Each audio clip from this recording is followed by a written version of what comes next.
Hello and welcome to Troublesome Terps, the show about things that keep interpreters up at night. I am super duper excited about today's episode because it's with one of my favourite interpreting researchers. But first, we're still not back to full strength, but there we go.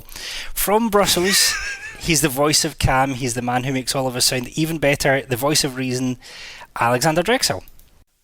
Thank you, Jonathan, and good evening, everyone. It's really nice to be back after the little summer break we took. I hope you all listened to our little summer update that we gave. And just to get the stuff out of the way, I'm speaking here in a private capacity and not for my employer, just to get that out of the way. And with that, I'd like to welcome the other Alex on tonight's panel because Sarah unfortunately can't join us. But we say hello from here. Hi, Sarah. Alex Gansmeyer in Munich. Hello. How are you doing tonight?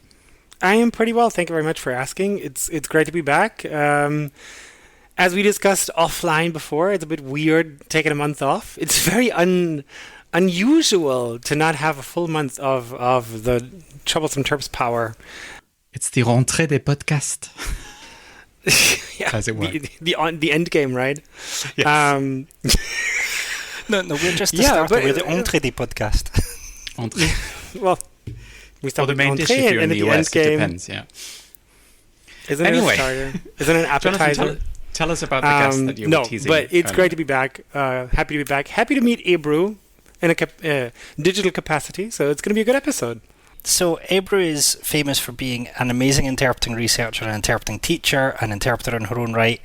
Ebru, I've asked you questions before. Anyone who is listening to this podcast who hasn't heard of Inside Interpreting on YouTube, go and find Inside Interpreting. There is an excellent interview with Ebru and another one where we have a conversation with an events specialist. But one question that we never asked Ebru was, how did you get into interpreting in the first place? Well, like many interpreters, I was lucky enough to be exposed to more than one language when I was young. So I really loved languages, and when the time came to choose a department to study, an area to study, interpreting was my first choice. At one point, I couldn't decide whether I wanted to study political science, which was also, a very dear topic to my heart, or interpreting, but then interpreting it was. And so did you always go into interpreting thinking that you would head straight to research, or did you... Because I know some interpreting researchers go into interpreting and decide straight away, I'm going to research this, and others practice for a bit, get annoyed with something and come into research that way. No, not really. I mean, I didn't start out thinking I would also do research on interpreting. I really wanted to work. I started working as an interpreter, and I also did an MA in political science. So even there, I wasn't too sure what I wanted to do with my life. But starting to work as an interpreter, that is when I started thinking, interesting things are happening here.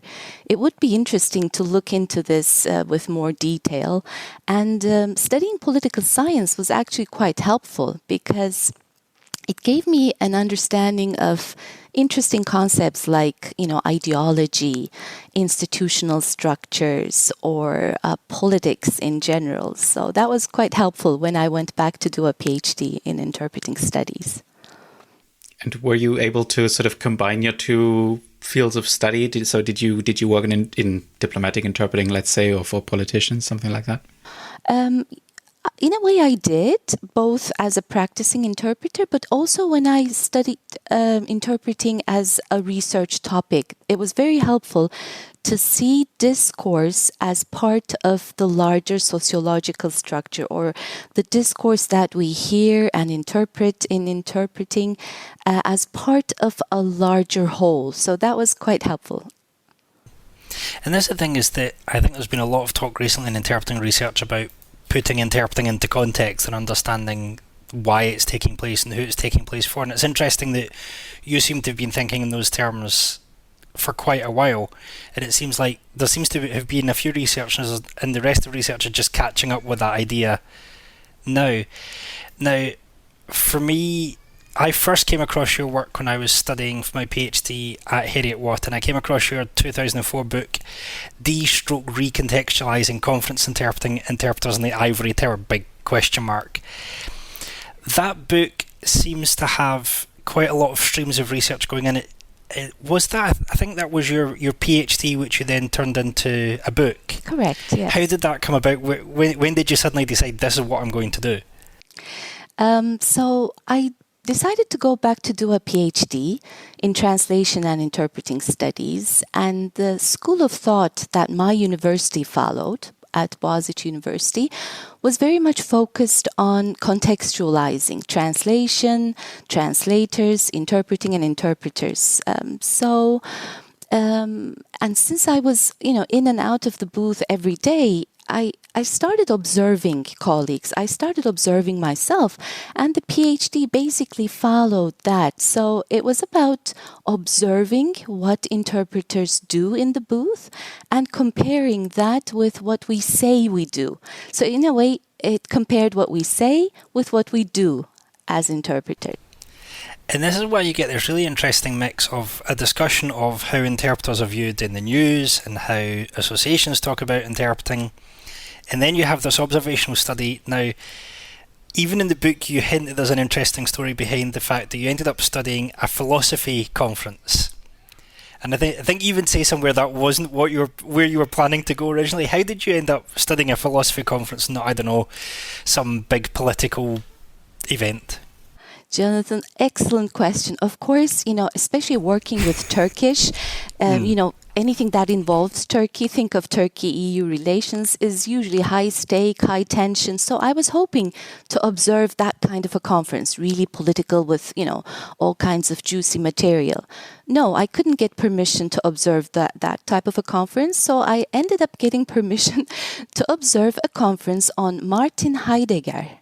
Can you imagine? I mean, political can you, of course, there are political aspects to it, but I thought, my goodness, a conference on philosophy, what am I going to find?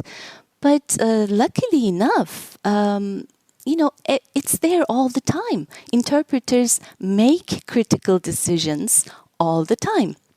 In political settings, it becomes much more obvious, of course, and sometimes much more provocative, but it's there all the time. So you're right, I was devastated at the beginning, but then it turned out to be quite all right. It's kind of funny, every researcher goes looking for juicy data and you go, no. Just as a little parenthesis, maybe, I think Jonathan was kind of alluding to the whole practice searcher paradigm, if you want to call it that, and that interpreters who also do interpreting research are very close to their work.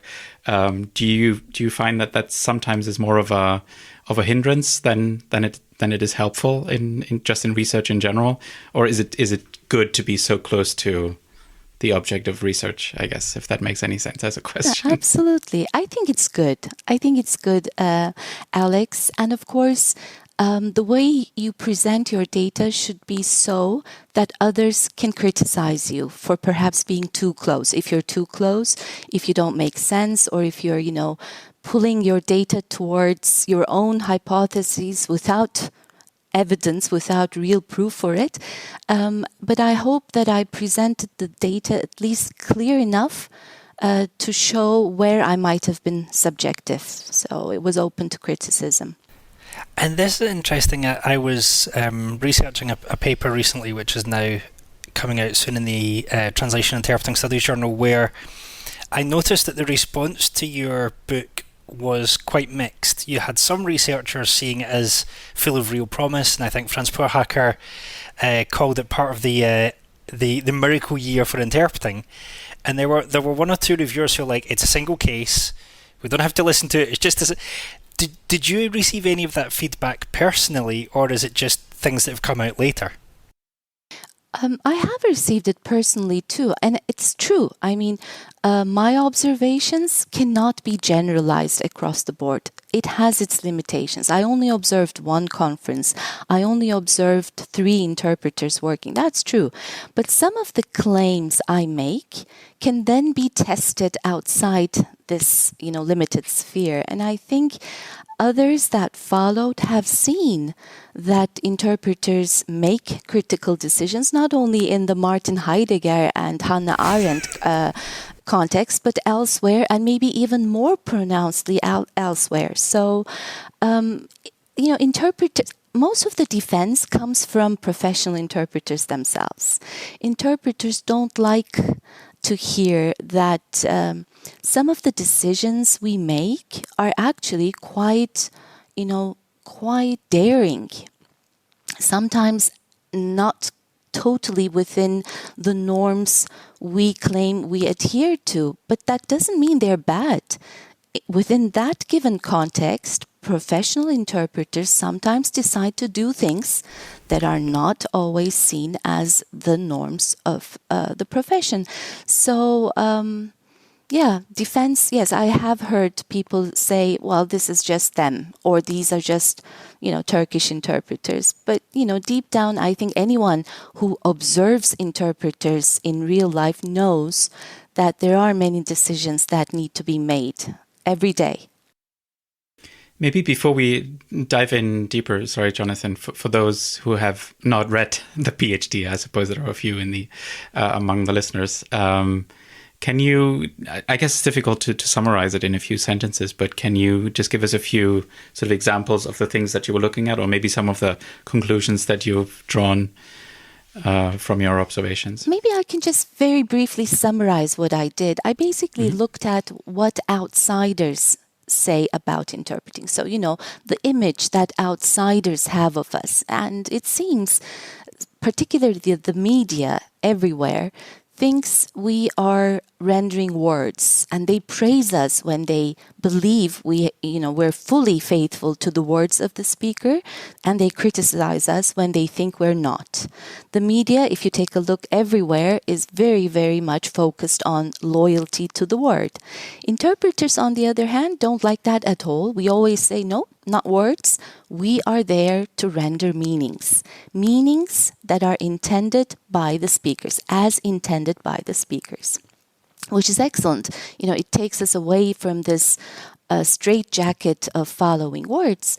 But then we don't take the next step. We don't say, look, we also need to make, because language is fuzzy, communication is fuzzy, each context is unique, each speaker is unique. You can't really access the meaning intended by the speaker. Even the speaker cannot be sure he or she has conveyed what she wanted to or what she intended to say. So, there's fuzziness in language, there's fuzziness in communication. So we as professional interpreters, we actually negotiate the best possible representation we think this speaker, has just given. So there is a discrepancy, right? So expectations, what we say, and then when you take a look at what we do, you see all the kinds of decisions we make. For instance, in my own data, although the norms say that interpreters, they are non-present, they never add, delete. No, interpreters do a lot of things. Interpreters, for instance, seem to have access to a variety of options. They don't only speak in the speaker's first person, they can rephrase sometimes speakers. Sometimes they jump in as interpreters, so they take over the first person, the I, in the interpretation, make comments, add things, explain things. Sometimes they, in a way, camouflage their decisions behind the speakers. So they can, in a way, come into their delivery, make amends, make changes, make corrections, and make it all seem like it's the speaker. So there are, a variety of strategies interpreters use every day to deal with the complexity of their task, and they do it very aptly, but they do it. And we need to notice that there is a lot of critical decision-making in simultaneous conference interpreting. And I think it's this tension between what we say and what we do that really comes out in your book, and that I think came out in a later paper that you wrote about agency, although there you seem to be as much criticising the state of research at the time as you were the state of interpreting. What do you think it's doing to interpreters and to interpreting that we say we do one thing and in real life we do something else? Is that damaging us in any way? Yeah, I did criticize that a lot back in the late 1990s. That's when I wrote the PhD, mainly because back then, especially, conference interpreting kept itself very detached from the kinds of theoretical approaches that emerged in translation studies, in community interpreting, and the rhetoric was always that, well, we render meanings, and so, we're different. We're not like court interpreters, we're not like hospital interpreters. And I did criticize the discourse then. It's changed somewhat now. But even today, I think professional interpreters tend to remain invisible. They want to remain invisible behind this discourse that has worked quite well until now. I just feel like, given the current constraints, the current challenges, it is going to work against us. Maybe it's already worked against us, and we need to come forward. We need to be more assertive, make everyone recognize the kind of expertise human interpreters involve. So I think it's working against us, especially given remote interpreting, potential AI, etc.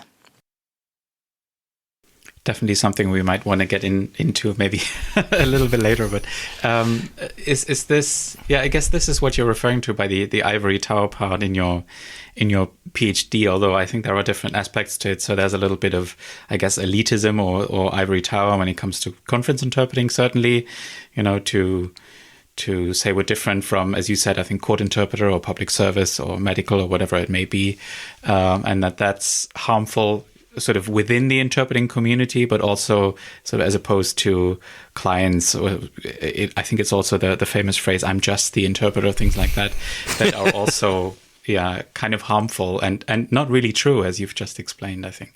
That was more of a comment than a question. Sorry, but are you training to be an academic already, Alex? But yes, I think so. This "I'm just the interpreter." Have you ever looked at why?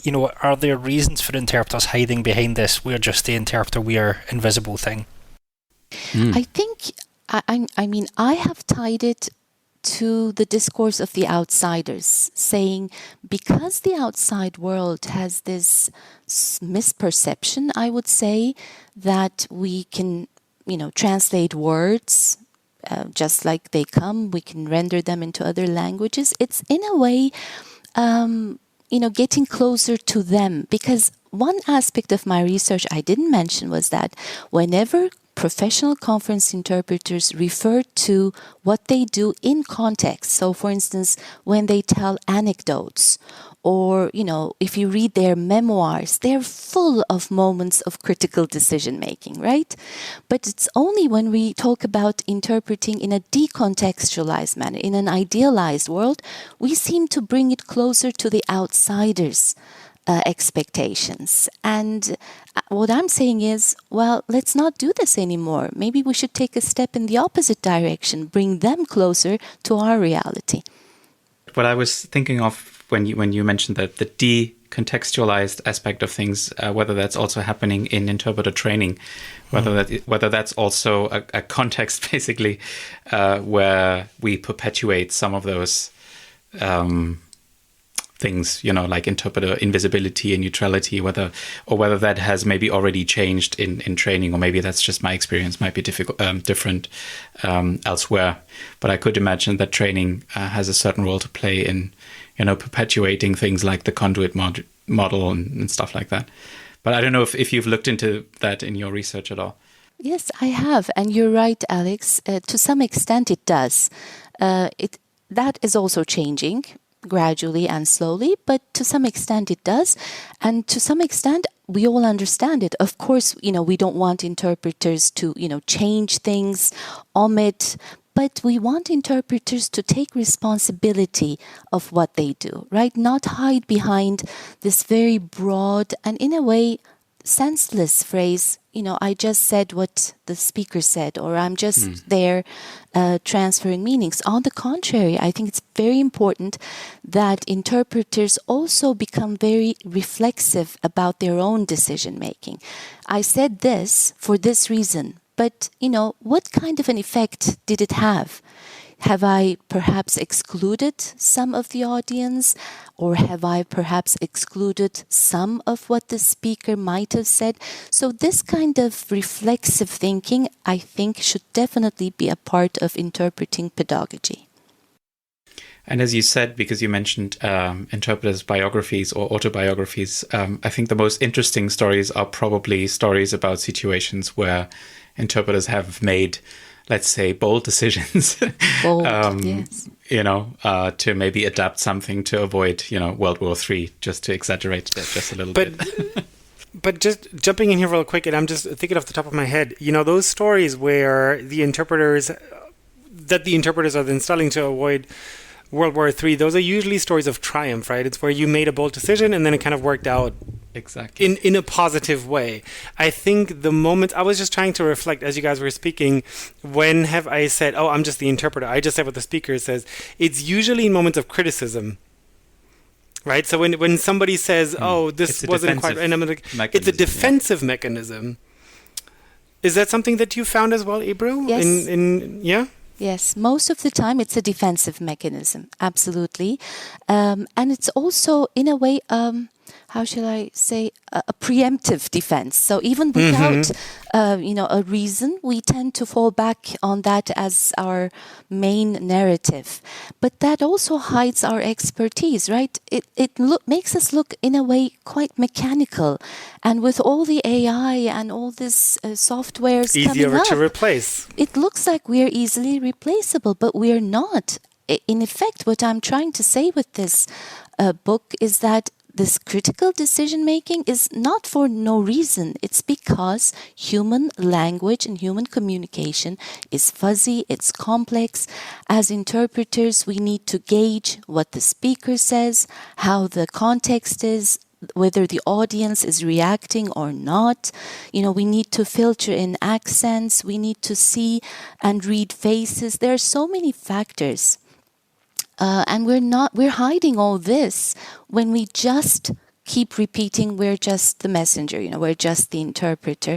I think what interpreters can do would be to perhaps read some research results, and then to have one or two short, catchy phrases with which they can explain their expertise to the client, not in an overpowering or overwhelming way, but in a way that sort of raises an awareness about what a human interpreter can bring to the table.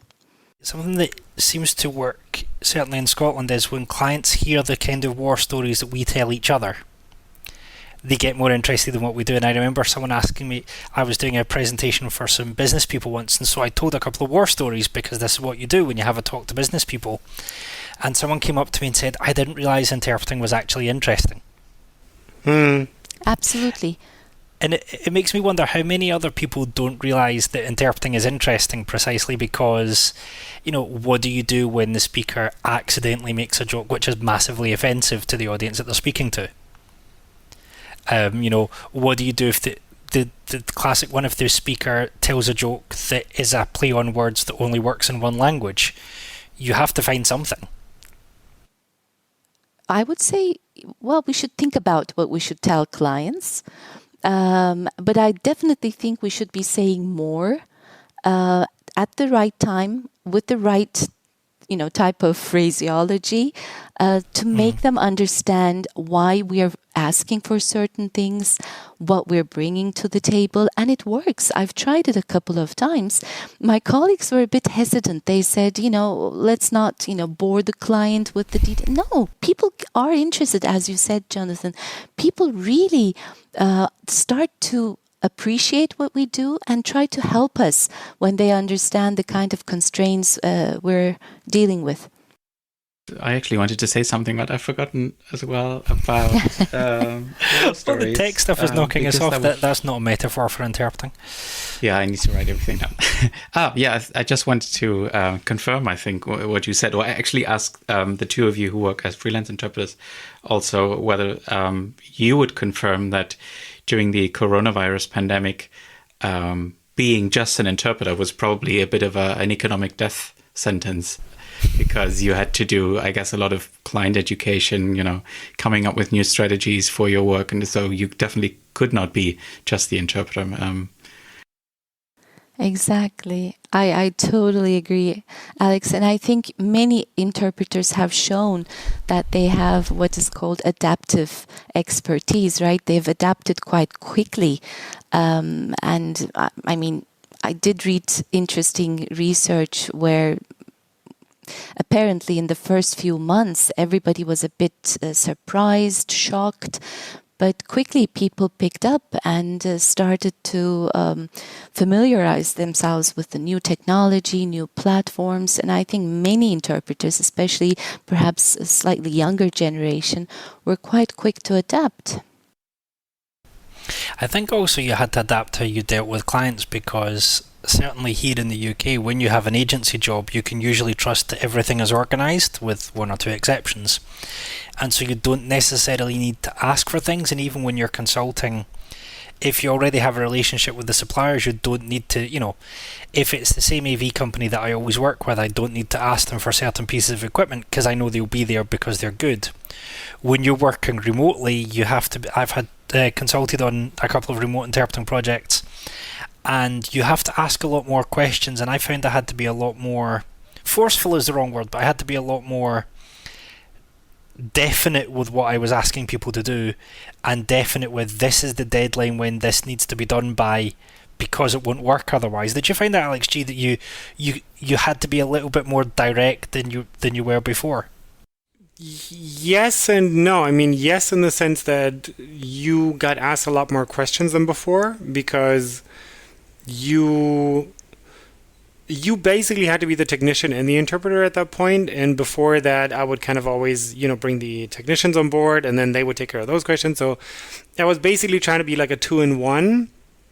But then on the flip side, it's also kind of like you had to take a silk glove approach to the clients, because it was all completely new to them. And they didn't just sit around doing trainings and workshops on the different types of RSI platforms and, what you can and can't do. So you don't want to kind of overwhelm, I guess is the right word, them with all that knowledge. You kind of have to pick and choose what you want to present in the right convincing tone, I guess is, I guess I'm going to say it like that, yeah. It's the convincing tone that I wonder if we haven't thought about as much in interpreting.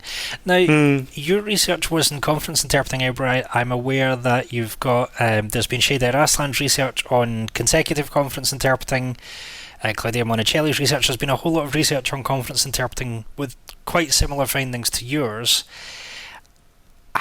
Are you aware of similar research in other, I have to be careful which word I use because of a recent paper, other interpreting contexts that have found similar things, or is this just something that conference interpreters need to learn?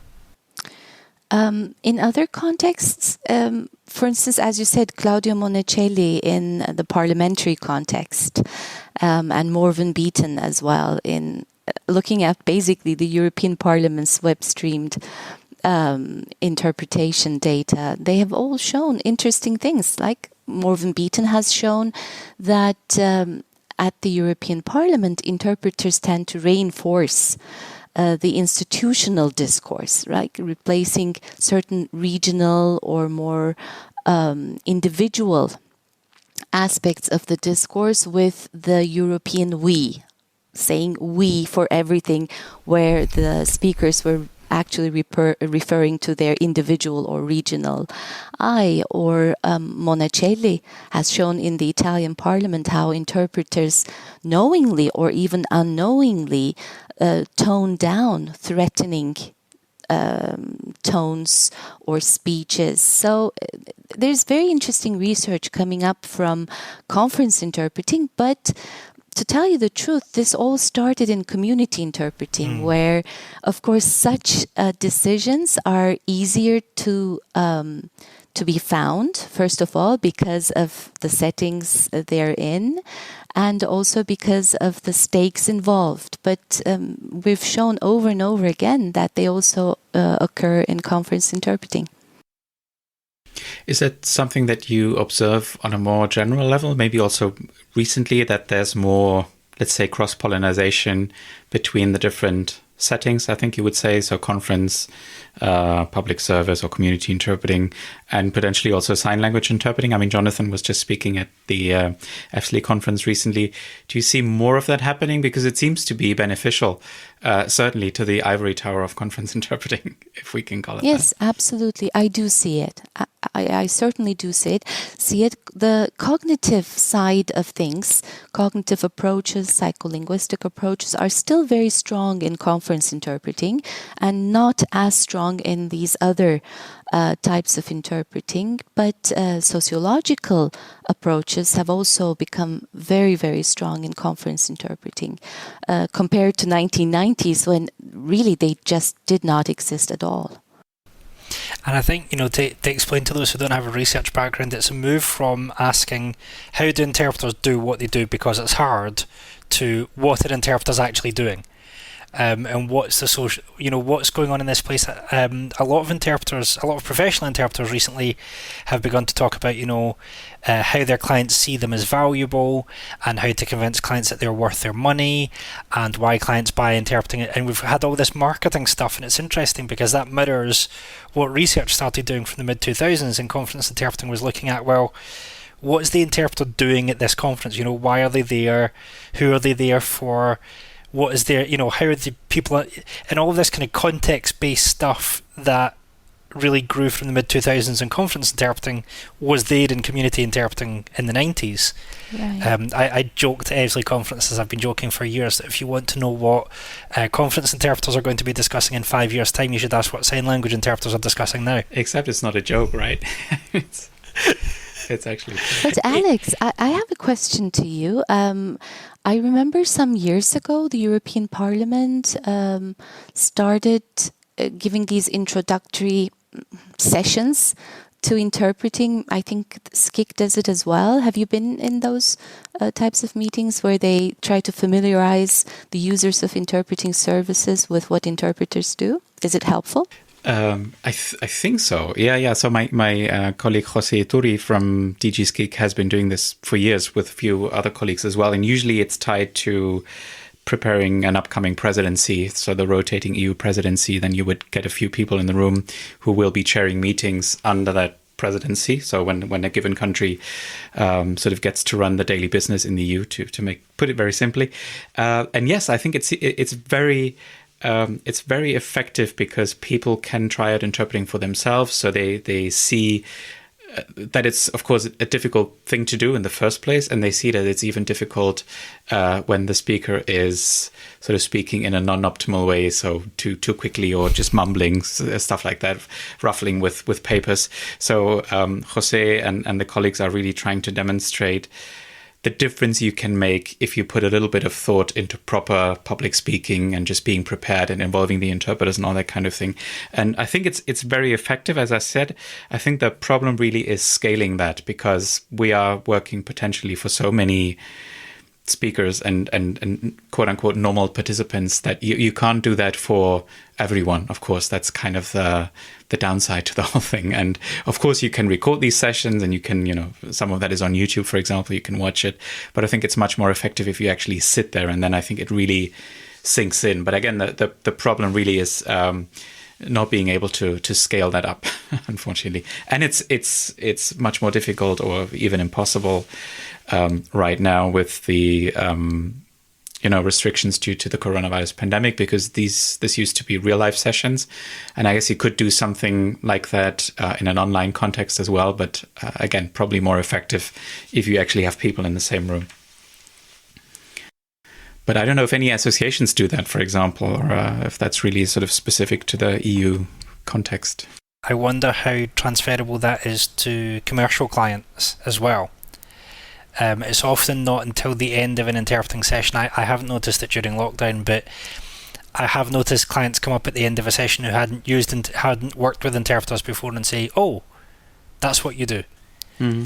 And I wonder, how do we transfer that kind of experience to commercial clients who this might be the only interpreting conference they go to that year or that decade even?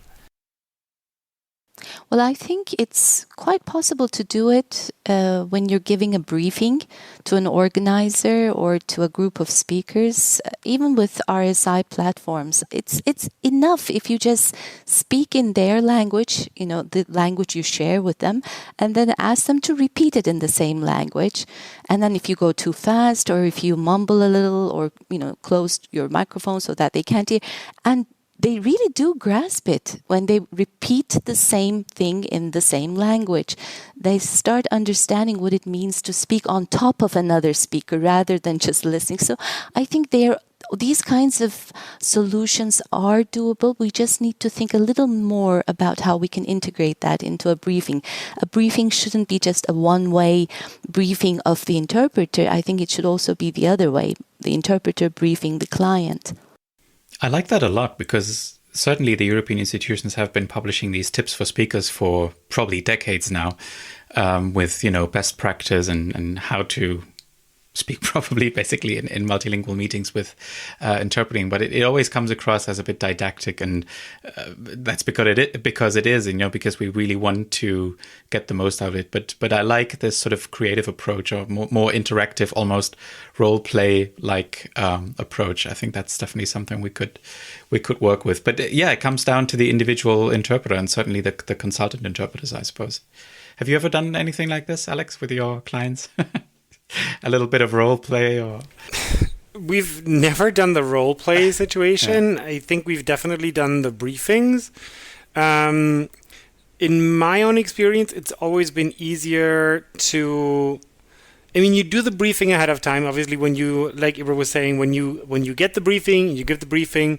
But I feel like the clients are always more receptive after the conference for the next one, because then you can actually say, look, like I was pointing out, this and this speaker was speaking without a headset or without a microphone, so it was very tricky. I'm sure you heard it as well, because everybody hears the same sound in RSI, which is kind of the blessing and the curse. And then you can say, listen, I know we all heard the same thing, so it was very tricky to hear. So next time, as we said, we're happy to send you a headset or a microphone. We are happy to provide that for a fee, blah, blah, blah. So you can definitely do those things, but we've never done the role play per se. But I think that's an interesting that would be like a startling experience for the clients, but because of that, it probably might be even more impressive and memorable. Do you know what I mean? Yes. Like if they're open to doing that, I think it would really leave an impression. So about 4 or 5 years ago now, I was invited to teach at a 7-day seminar on Bible translation and church interpreting.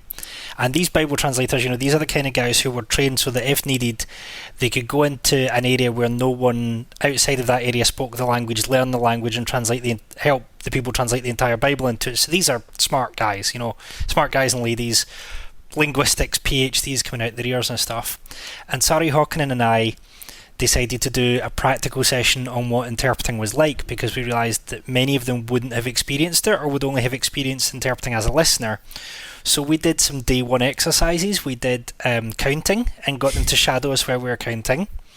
Then we did some random number shadowing, and when they realised that they had to stay a certain number of numbers behind us, they looked like rabbits in headlights. And then we got them to do, we wanted to do monolingual interpreting, so we came up with this exercise where we would say something semi-technical in language that they knew well, but then they had to interpret that simultaneously as if they were explaining it to an 8-year-old. And the feedback that we got from all of these people with PhDs, and I think a couple of them were professors, was, interpreting is hard. And we're like, yeah, go yes. But I think the discussions for the rest of the week completely changed, because rather than talking about things from a theoretical point of view, when we were talking precisely in some cases about the decisions interpreters make and the conflict that you get when you're interpreting in a situation where, if you've got your family members in the audience or you've got people that you really know well in the audience, that is going to shape how you interpret whether you like it or not. When we were talking about once they've experienced what it's like to try and interpret something, we could then have a much more fruitful discussion. And I like this idea of, do a bit of role play, get them even just to do basic shadowing. I know shadowing's supposedly Slightly controversial controversial. exercise. But yeah, but it's a good introduction to what it is that we're doing, and I wonder if clients might be a bit more nice if they realize, you have situations where you have to explain to a client, if this video is being played at the conference, no, you cannot record it with a tin can and a piece of string as your microphone. But they don't see why until you maybe make them try to interpret it back. And I don't know how you feel, but I feel like the clients and organizers are now more open to a dialogue with us, given that they also feel a little perhaps frustrated or anxious working with us in online meetings. I feel like they are more open to hearing what we have to say. I see I Alex agree. nodding heavily there. Yeah, I completely agree. I completely agree, Ebru, with what you're saying. I think it's because, and I was talking to some colleagues of mine about this, I think it's because they kind of see us in this dual role as technical consultants and as the interpreters, whereas before it was split between the tech guys or girls and us. And I've actually known of some colleagues here in Germany who said, like, they've really taken a very stern stance on the technical side of it, and they said, if you don't do it this way, we're not going to interpret this particular speaker. And it's really worked well for them. They said, we're going to provide the headset, we're going to send it to them for like whatever, 20 euros. But if they don't use it, we're not going to interpret them. And the clients really respond very well. And I think previously that wouldn't have worked. I think, like you were saying, they're taking us more seriously now. As well they should, because we do have a lot more experience working in these online interpreting settings than probably any client, because this is what we do. And, but I agree. I fully agree. Is this, because you wrote a paper in 2011 about agency and conference interpreting, is it still a myth? If you were to rewrite that paper today, because the answer in 2011 was conference interpreters still don't talk about the decisions that they're making. If you were to write a follow-up to that paper now, 10 years later, would you come to the same conclusion, or do you think remote interpreting in the pandemic has suddenly allowed us to discover who we really are? I think it has allowed us to see what we're doing, but I'm not sure if it's found its way to our rhetoric yet. I do think, though, that there is hope for change, because, the things we've just talked about, the fact that their interpreters have been very proactive, that they are consulting clients. In a way, I find it quite paradoxical that remote interpreting, which actually makes us even more invisible, right? It makes us completely Very invisible, is in a way provoking us to become more visible. So it is a strange situation. And I remember there was a fear when all of this moved to remote. In fact, when remote was still growing and like Barry Olsen had only appeared in 20 different podcasts, there was this fear that remote interpreting would render interpreters almost like kind of just people who had to be on tap, and we would lose our power and we would lose our voice, literally. And actually, yeah, you're right, it's been the opposite. And I wonder what else we're afraid of that's actually going to be for our good. But, I don't want to get too political, but I think it definitely depends on the market segment that you're operating in right now. Because there are people who just have to be on tap. There are people who have been fully commodified. Even in this RSI world, whether that's worked out for them or not, I have no idea. It might be the best year of their career. Who knows? But I think what you're saying is true if that is the market segment that we operate in. Does that make sense? Yep, definitely. Yeah, it has made me ask the question. I asked her, no one's answered this question, so maybe Ebru will, because she's a professor. Now that we're all doing RSI anyway, I can't see any practical difference between, for example, a court interpreter having to drop into simultaneous because the judge won't shut up, or a medical interpreter having to drop into simultaneous because the doctor's still talking and it's a 7.5 minute appointment. I can't see any difference between those two and between a conference interpreter who in many markets might be getting paid, 5-6 times as much for delivering simultaneous interpreting because their conference needs simultaneous. Is remote interpreting reducing the inequalities in interpreting, or is it just making them worse?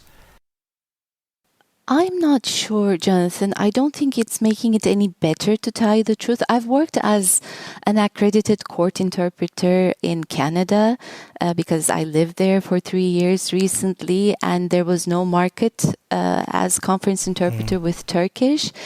And I was paid basically 1/10 of what I earned as a conference interpreter, doing the same thing, sometimes even doing more difficult things than I did as a conference interpreter. So I totally agree with you that, we are doing the same thing. In fact, court interpreting is very much a part and parcel of conference interpreting when it's done in the institutional setting, right? The European Court of Human Rights, for instance, that is like the conference interpreter's domain, whereas a normal criminal court, we think of it as very different. No, it's not. But what we really need to do is to pull up the standards and especially the fees in these other areas. I think conference should be the setting that, or rather the remuneration that all these interpreters should be heading towards, because it really is extremely unfair to be treated and to be paid so differently while the task itself is very, very similar and sometimes even more difficult. But then isn't the issue that one is being regulated by the private market and one is being regulated by the governments or the authorities or the public offices of whatever? Because, technically, even in Germany, if you go to court or if you go to any public authority and you're being booked in a private capacity, I could charge 1,000 euros for that, for like a 10-minute appointment if somebody were to pay me. Whereas if they book it through the official systems, there's hourly rates, there's like general standardized fees. And again, in the private market, when it comes to conference interpreting, however you want to define it, there's no official regulation. There's like unofficial kind of standards that everybody has agreed upon, more or less. But it's really between you and the client. And I think that's kind of what the difference in remuneration is. I fully agree with what Ebru and Jonathan are saying, that sometimes it's much more difficult to go into court settings, especially court settings, I think. But until we detach the remuneration system from the governmental systems, or however it's laid out with the framework agreements with certain agencies or whatever it may be in your individual countries, I'm not sure that's going to work out, because there's always going to be somebody who's going to do it. Yeah. But that's the main issue in all of freelancing, right? There's always somebody who does it cheaper. Yeah. To go with the political science argument, I think conference interpreting did a really good job in the past 102 years we are now, in the past 102 years of attaching itself to the political elite. So, conference interpreting, Alex Drexel didn't hear this, he's acting in a purely personal capacity, but conference interpreting in the EU is a government-paid, supranational government-paid service. It's not necessarily so much that it's being paid by government. I think part of it is the status of the profession. So, most conference interpreters that I know, especially those who are under a certain age, I'm not going to name that age because I will get in trouble. Most of us under a certain age have, master's degrees, we've been to good universities. Some of us are working class Scotsmen, but there's this air of you've been trained in a this kind of a university, so you must be worth this amount of money. In some countries, public service interpreters and community interpreters don't even need training, or they get into the profession by passing an exam rather than by doing a 2-year master's. So some of it is conference interpreting's done a really good job of building its own image, and I wonder if there's some image work to be done in other parts of interpreting so that governments can say, well, actually, yes, it is a good use of taxpayers' money to pay community interpreters a decent wage. Yeah. But I do think that argument falls sort of flat when you're talking about employed interpreters, like, for example, people at the European Union or, the United Nations, people employed for the German government, just to name a few. Because if you paid them the federally mandated minimum fee for court interpreters in Germany, they would be loaded. So you can't do that because there is just too much demand. Like if we paid Alex the hourly rate that a court interpreter would get in Germany, he would have several houses in the Côte d'Azur. He would have multiple mansions in Italy. He would already be like somewhere in Bali retiring at this point, you know, just because of the sheer amount. And I think you have to, again, I'm kind of like making it more complicated, but I feel like this is a very differentiated approach that we need to take because employed is different than freelance, and freelance this is different than freelance that, and freelance in this country is different than in that country. And I think I agree with the general sentiment that you're giving, Jonathan, but then it's so complicated. It's all so complicated. Yeah, I mean, it's interesting. If he got paid what court interpreters get paid in some parts of the UK, he'd be living in a cardboard box. But this thing is that there's a whole lot of differentiation. Some of it, I guess, economically you have to have, and politically you have to have, because you're always going to get paid more to be in a room where they're negotiating a multi-million-pound deal than you're going to be given for doing the same AGM that they've had for the past 50 years with the same guy interrupting with the same point. Sorry, am I the only person who's done that meeting? Same agenda, yeah. But, you know, these kind of the AGM where you know that the same guy is going to put his hand up at the same time and ask the same question because that's what he always does. There's always going to be some differentiation there, but I joke to people that it's kind of sad that if there was a conference on uses of camel dung, everyone would know that it would need 2 interpreters for every combination. Yet a murder case can sometimes only have 1 interpreter for the whole day. And you're like, that's not right. And it's discrepancies like that where we know that that's not right. I'm not saying that, you know, if you're doing camel dung, you only need 1 interpreter. I'm saying that if you're doing a murder case, you need 2. It's oddly specific, isn't it? But yeah.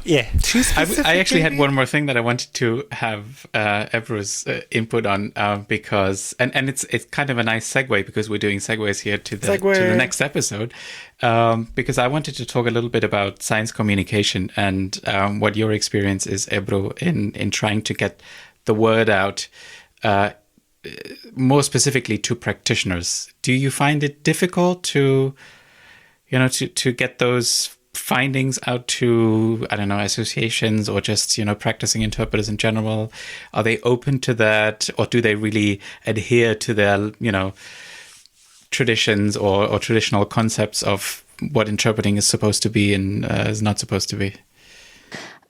It's not too difficult, but I feel like there are not enough bridges. I mean, we go to conferences, scientific conferences, we talk to other researchers, who agree or disagree, but there are not that many platforms where researchers can talk to practicing interpreters or to associations. Only if associations invite researchers, maybe. And what you're doing is great.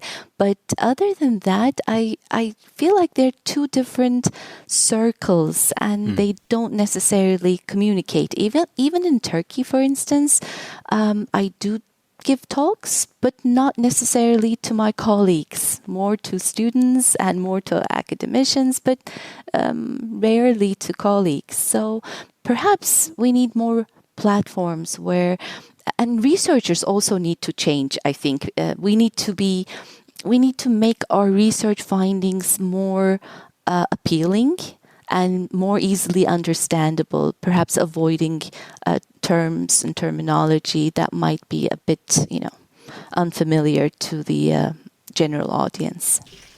But I think it almost sounds like that the research should be more appealing, but I suppose you mean in terms of how you present it, because of course sometimes the findings can be, as we've said, quite controversial or upsetting. Even. That's what I meant, of course. But, making it appealing in terms of presentation, not in terms of content. I think also there's a battle because anyone who writes an academic paper knows that the reviewers and the editors have to sign it off.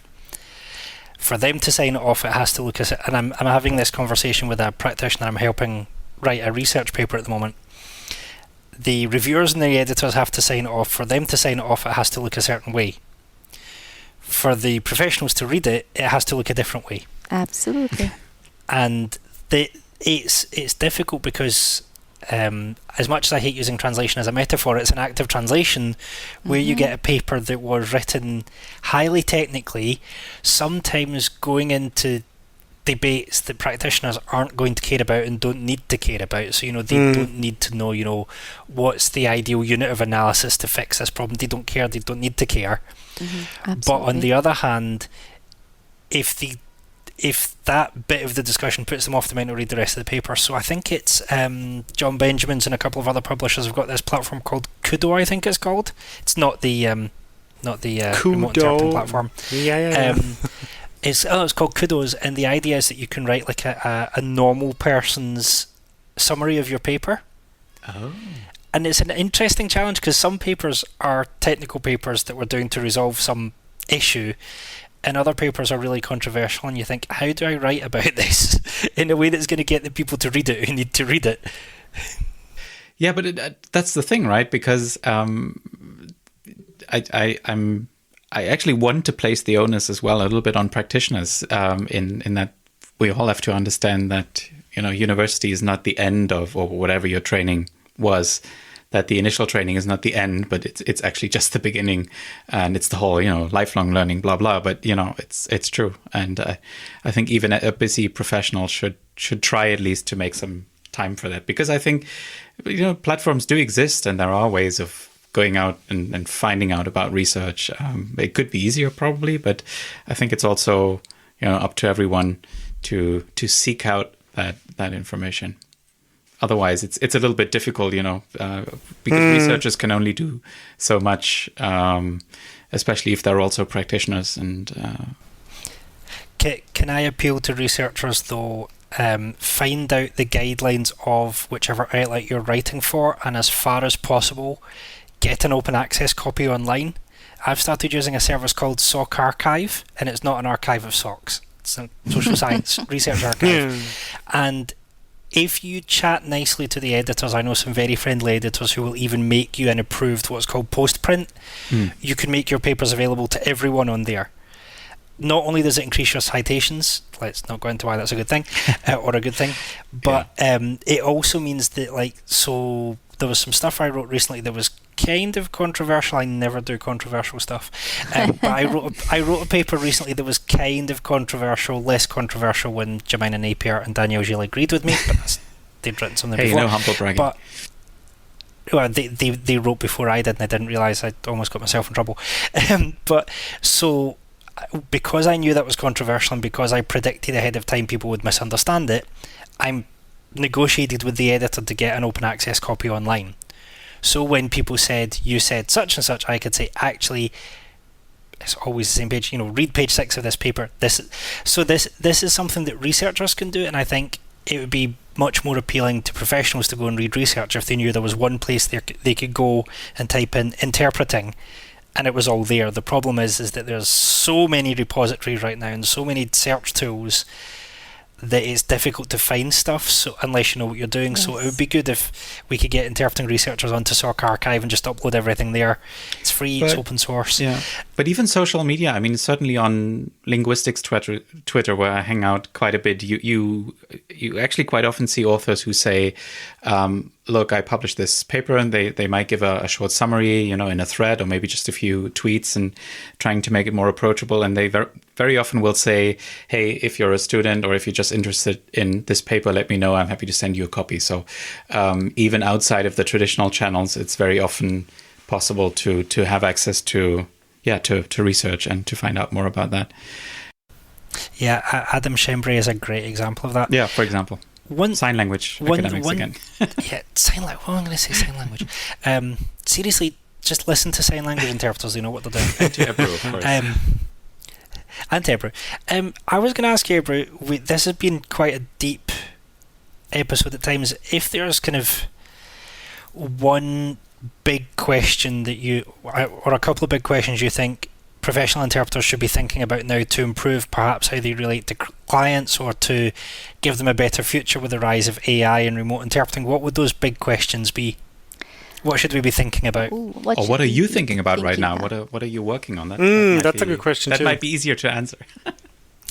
What am I thinking about? Oh, well, I'm doing an interesting piece of research on prediction. I'm really interested in what makes human interpreters interesting, and prediction is one of them. So I'm, writing a paper on prediction. But what should be on our minds? I think what should be on our minds is, first of all, as interpreters, how can we maximize our quality? I think this is becoming really, it's always been critical. But given all these changes and technological advances, I think it's going to be very important for teams of interpreters to provide really high service and consistent quality. So perhaps, we should be thinking about preparing in advance even more effectively as a team, not individually, but as a team. I also think it would be very interesting to think about how we can communicate our value much better, more effectively to the client. So these are things that I think should be on our minds. And we already talked a little about them, but I think we really need to sit down and think more about what makes us as human interpreters different, valuable, and how can we convey that to our client. So those are the things on my mind. And I've learned a lot from this conversation. And I think there's so much more we can do. So did we, and I like episodes where we give listeners a little bit of homework, I guess, Some food for thought. Food for thought, definitely. I think we always have that. But, even some practical homework, going out and maybe seeking out some research, or looking for an upcoming publication that we will be talking about in a future episode, just to give a little bit of a teaser. But Spoiler. Thank you so much, Ebru, for coming on the show. And I asked the question about science communication with a bit of an agenda, of course, because it's something that we find really important here at Troublesome Terps, and that's good. Why that's so nice. Why we have Jonathan on board, who is sort of quite connected to research and can point us to interesting people like you. So we would encourage listeners, I think, to take a closer look at the research that's out there, and that helps us, I think, rethink some of the traditions that we, I guess, carry around with us in our profession. So thank you for helping us with that. And with that... Thank you. Well, thank you for having me. It was a pleasure. Yeah, we'll Thanks see you a lot. and talk to you in the next episode.